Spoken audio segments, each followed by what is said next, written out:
Okay, hello everyone. Welcome to 4.1, 4.2. Today we're going to be talking about probability distribution functions, and these are very important when it comes to inferential statistics. So remember the infographic I drew before. Inferential statistics is all about hypothesis. Well, no, it's not all about, but a big portion of it is about hypothesis testing. And we are building up to hypothesis testing. One of the big things we need to talk about are the probability distributions. So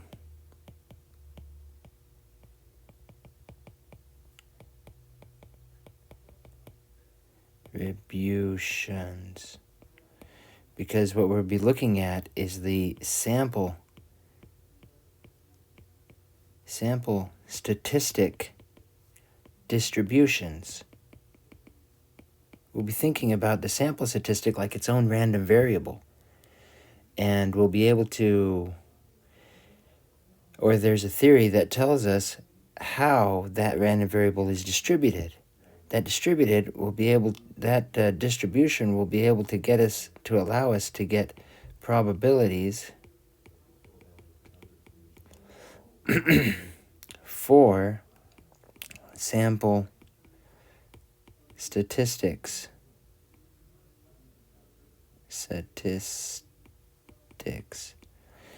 And that is going to give you the p-value in hypothesis testing. Okay, so probability distributions are very important to hypothesis testing, which is very, very important in inferential statistics. And that is why we're talking about probability distribution. So just kind of put that in your back pocket. All right, so key concepts. This section introduces the concept of random variable. What is a random variable? And the concept of a probability distribution. So random variables and probability distributions go together.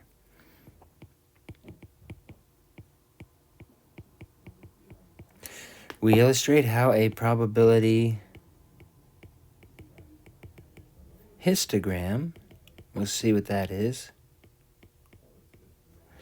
a graph that visually depicts a probability distribution. We show, and then after that, we're going to show how to find important parameters, not statistics, but parameters of mean, standard deviation,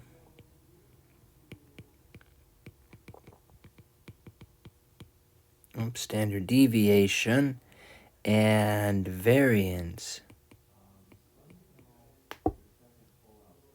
Mean, standard deviation, and variance for a probability distribution. Most importantly, so probability distributions are going to have mean, standard deviations, and variance, and we're going to show you how to compute those. It's a little bit different from computing it from a sample. Most importantly, we describe how to determine whether outcomes are significant. Back to hypothesis testing. This idea of statistical significance. I don't know if you've ever heard that term before. We're going to know all about that term, and we're starting to see that term right here when we talk about significance. So this is the mean, the mode in which we mean it is significant. So this is the context where we see that. All right, basic concepts of probability distribution. Okay, so you've got a random variable, right? And a random variable is a variable, typically represented by a capital X. That is a single numerical value. It's a numerical value. It has to be a numerical value in order for us to talk about its parameters. So it's a numerical value. And that value is determined by chance. for each outcome of a procedure. So in algebra, we use x to contain a number that we don't know what it is. So 3x plus, let's see, 3 plus x needs to equal 5. I don't exactly know what x is. Oh, wait, but I can solve for it and get that x equals 2. I was able to solve for it. But before I solved for it, it just was a placeholder, and I didn't know what it was. This is the same thing. This thing holds a value, but we don't necessarily know what it is, and in fact, it's determined by chance. So it's a variable, but it's a certain type of variable. It's a random variable. Okay, a probability distribution, P of little x, is a description that gives the probability for each value of the random variable. So we will see that random variables equal certain values according to certain probabilities. And the probability distribution tells you those probabilities. It is often expressed in the format of a table, formula, or graph. Let's look at this. So a discrete random variable, okay, more on this later. But for now, a discrete random variable is a random variable that has a discrete collection of possible outcomes. A discrete random variable has a collection of values that is finite or countable. It means you could count it like 1, 2, 3, 4, right? If there are infinitely many values, the number of values is considered countable if it is possible to count them individually, such as the number of tosses of a coin before getting heads. So the possible outcomes of that is unbounded. You know, you give me any large number, and it's not hard to believe that under certain, it's not hard to believe that somebody could potentially flip more than that number of tails before they get to a number of heads. It's not inconceivable. It's possible. It's very unlikely, but it's possible.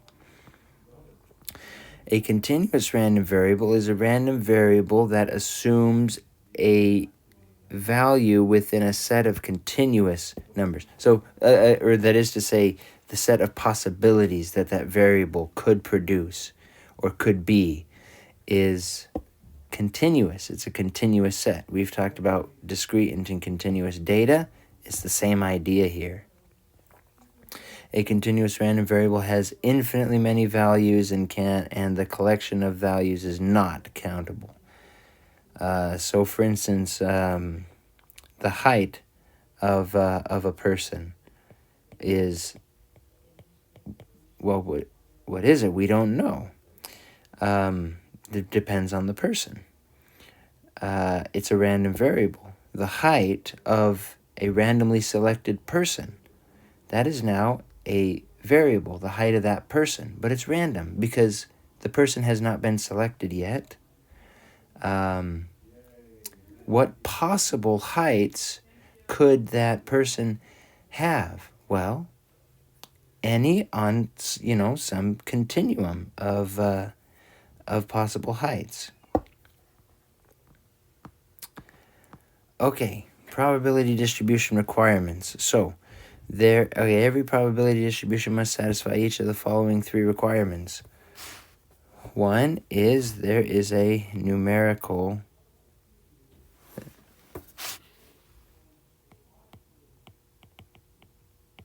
not categorical random variable.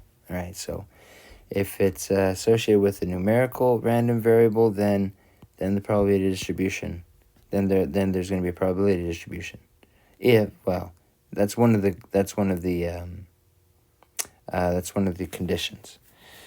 Okay, and its number values are associated with corresponding probabilities. All right, so that's the first thing. There is a numerical random variable, x. It should be capital X. capital X for the random variable, and its number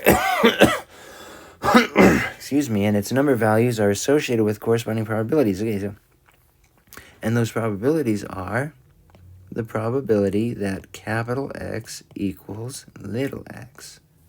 And this is, we just abbreviate that, P of little x. P of little x, the sum of all of those things over all the x's, all the possible values, where x assumes all possible values, needs to be 1. If it's 0.99 or 0.1001, that's okay. That's okay. Because there's round off errors and stuff in that. We're not going to be too particular about that. In general, though, theoretically, the probability is a number between 0 and 1, inclusive. For every individual value of the random variable at little x, it's within that set. Okay, this is a very important example, and so I want everybody to watch this. This slide will be graded. It's not blue. Let's consider tossing 2 coins with the following random variable. X is going to be the number of heads when 2 coins are tossed. What does x equal? We don't know. It depends on chance. But what are the possible values? Well, it could be 0, no heads at all, 1, a single head, or 2, 2 heads. That's possible. Could it be 3? No. We only have 2 coins. It can't be 3. All right, the above x is a random variable because it is a numerical value that depends on chance. Very good. Now p, here's a question. Is p from the table really a distribution of x? Well, let's check. Is x a numerical random variable? Yes, it is. Do the sum of the probabilities of each outcome equal 1? Yes, they do. These sum to 1. Are each of these individually between 0 and 1? Yes, yes, yes. They're all between 0 and 1. So the answer is yes. This is a distribution or probability distribution of or on the random variable x. The probability that our random variable, which is 2 heads, equals 2 is 1/2. That's what it says there. Okay. Is 1/2. Now, why is that? That's because the probability of getting heads is this is equal to the probability of first flip heads and second flip heads. Now we know all about and probabilities, don't we? This right here is the probability of the first flip heads plus probability that the second flip is heads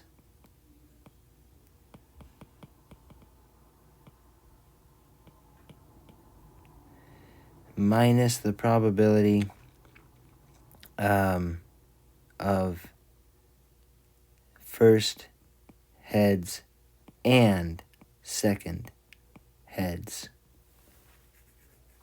The probability that the first flip of heads is 1/2.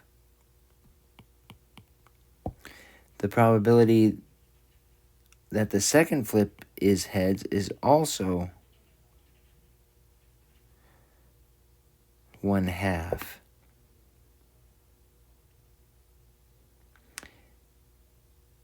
And the probability, let me see now.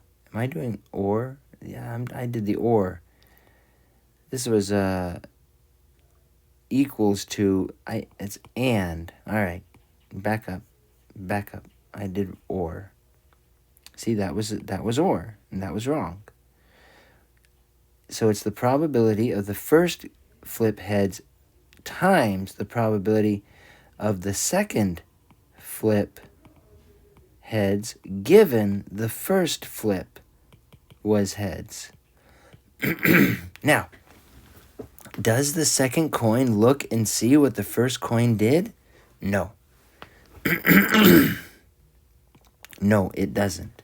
And so this probability right here is completely unchanged by what the first flip does. And so this is going to just be the probability of the second flip being heads. And so that is going to equal 1/2, because the probability that the first one is heads is 1/2, 50-50 chance. And then the other one is also 1/2, also 50-50 chance. And so that equals 1/4, which is 0.25, which is what we have right there. See, so all that was determined already. Okay, let's go ahead and look at the rest of it. Okay, so probability histogram graph. See, so this is what's called a probability histogram. Notice, so recall that a histogram, we had the outcome and then the percent that the relative frequency of each outcome. In this case, we have the probability. Probability histograms, normal histograms are empirical.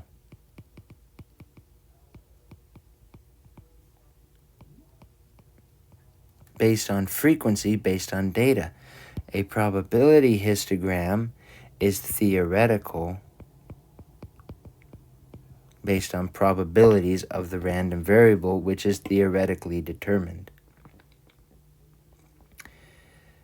A probability formula. Okay, so there's a number of ways that we can display these probability distributions. One way is a table shown here. We can display a probability distribution as a table. Another one, we can display it as a histogram, as a graph. Another way that you can display or represent your probability distribution is through a function such as this one here. Now, this derives from the fact that our experiment X is called a binomial random variable. We will learn more about that in section 4.3. Anyway, but let's just check this formula. What happens if I plug in little x equals 2? If I plug in 2, well, I'm going to get 2 over 2 minus 2 factorial times x, times 2 factorial. That equals 1 over 2 times 0 factorial, which is 1. 0 factorial is defined to be 1, times 2 factorial, which is 2. That equals 1/4, just as we had already shown it should be. N factorial equals 1 times 2, all the way up to n minus 1, all the way to n. So it's the product of all the numbers from 1 to n, all the integers. That's what n factorial is. Okay, let's go ahead and do the other one here. So this right here is 1 over 2 times 2 minus 0 factorial times 0 factorial. And so that again is 1 over 2 times 2, which is 1/4. Now if I plug in 1, I get 1/2 divided by 2 minus 1, which is 1. Whoops. Come on. There it is. 2 minus 1, which is 1 factorial times 1 factorial. Now 1 factorial is 1. And so this is just 1/2, which is exactly what the table set is shown. The probabilities found using this formula are the same as those in the table. Okay, now. Okay, carrying on. Parameters of a probability distribution. So now we're going to talk about the mean, variance, standard deviation. Remember that with a probability distribution, we have a description of a population. Now this This is not a sample. We're not sampling here. We have a particular object here that we basically know everything about. The probability the random variable.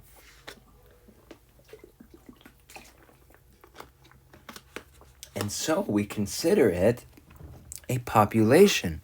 Random variables are considered populations instead of a sample. So the value of the mean, standard deviation, and variances are not statistics, but are parameters. Okay, let's go ahead and, so it says that they are defined by these formulas. And so here you go. So this is why it had to be numerical, because I'm going to be multiplying by it. You can't do that with a category.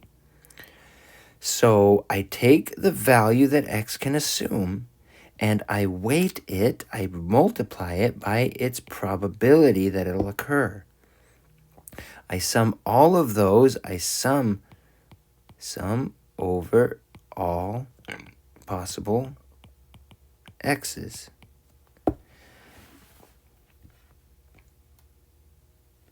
And that's what I end up getting, this mu. Variance. The variance, sigma squared, for a probability distribution. Okay, is this. So it's the deviation squared times the probability that that deviation will occur. And so notice that this probability here, so compare this to the normal average, which is just this, the sum over x divided by 1 over n. If the probabilities were equally likely, it'd be exactly the same thing.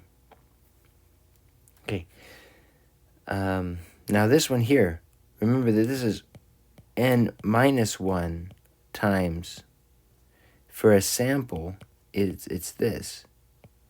Well, really, since it's for a population, it's this. And rather than dividing by the 1 over n, we are instead going to multiply by a number that's smaller than 1. We're going to multiply by its probability. Okay, now there's two different forms of it. So this one here is sort of, you understand what's going on. This one here is a bit more opaque in that regard, but it's much easier to compute this than it is to compute this. So this is the one for easy calculations. Okay, standard deviation. The standard deviation now is just going to be the square root of the variance. Notice that we have elected to use the formula that is easier to compute. Okay, what is the expected value? The expected value of a discrete random variable x is denoted by e. And it is the mean value of the outcomes. It's nothing more than the mean. And e can also be found by evaluating this. That's exactly the same thing as what we said mu was. This is sometimes denoted e, the expected value, and then you write your random variable, in this case x. Okay, identifying significant results with the range rule of thumb. So the range rule of thumb said basically all of my data is within 2 standard deviations of the mean. Therefore, if something is beyond 2 standard deviations of the mean, it must be significant. So a value is significantly low if it is less than, if it is mu minus 2 sigma or less. It is significantly high if it is mu plus 2 sigma or more. And it is really not significant if it's within the normal range of data, which is 2 standard deviation, which is 2 standard deviations from the mean. And so this is my normal range of data. Identifying significant results with probability. Now, so that was the range rule of thumb. Now, but you can also identify significant results using probability, which is exactly what you do in hypothesis testing. All right. Significantly high number of successes. X successes among n trials is a significantly high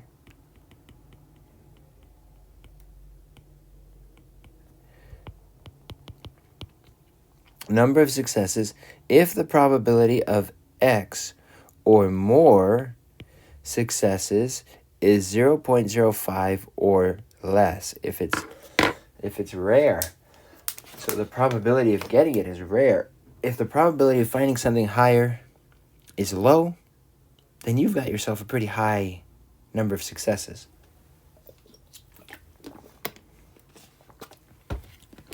That is, X is a significantly high number of successes if the probability of X or more is less than 0.05. Now, 0.05 is not absolutely rigid. Other values, such as this, could be used to distinguish the results that are significant from those that are not.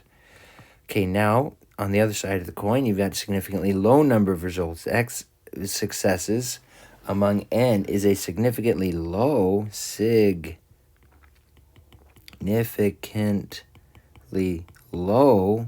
number of successes if the probability of X or less, so it's low, so if the probability of finding something lower, equal to or lower, is small, or this is also less, that is, if X is significant, that is less, okay.